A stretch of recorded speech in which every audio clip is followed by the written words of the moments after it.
Hi అండి. అందరికీ నమస్తే. ఈరోజు కరివేపాకు చెట్టు వల్ల ఉపయోగాలేంటో తెలుసుకుందాం. కరివేపాకు వల్ల మన కంటి చూపు మెరుగుపడుతుంది. అంతేకాదు ఈ రోజుల్లో ప్రతి ఒక్కరికి డయాబెటీస్ వ్యాధి నుంచి బారిన పడుతున్నారు. మనము డయాబెటీస్ వ్యాధి కంట్రోల్‌లో పెట్టుకోవడానికి అవకాశం ఉంటుంది. కారప్పొడి తయారు చేసుకొని కరివేపాకుతో ప్రతిరోజు ఒక 2 ముద్దలు మనము అన్నంలో తింటే మనకి షుగర్ కంట్రోల్ అవుతుంది. అంతేకాదు ఈ రోజుల్లో 20 సంవత్సరాలని లేదు, 25 సంవత్సరాలని లేదు, ప్రతి ఒక్కరికి జుట్టు తెల్లబడుతుంది.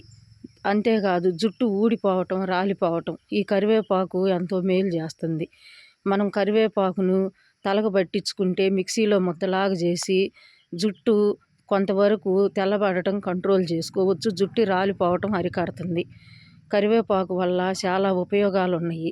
కరివేపాకు ప్రతిరోజు మన ఆహారంలో తీసుకోవటమే కాదు, కూరల్లో సపరేట్‌గా కరివేపాకుని మనము ఒక బాండీలో ఏంచుకొని ఒక 10 ఎండుమిరపకాయలు, ఒక 4 గుప్పెళ్ళు కరివేపాకు ఏంచుకొని జీలకర్ర, ఎల్లిపాయలేసి కారప్పొడిలాగా తయారు చేసుకొని మనము ఎప్పటికప్పుడు 2 డేస్‌కి ఒకసారైనా కరివేపాకు కారం మనము రోజు తినే ఆహారంలో తీసుకుంటే మన ఆరోగ్యానికి ఎంతో మంచిది.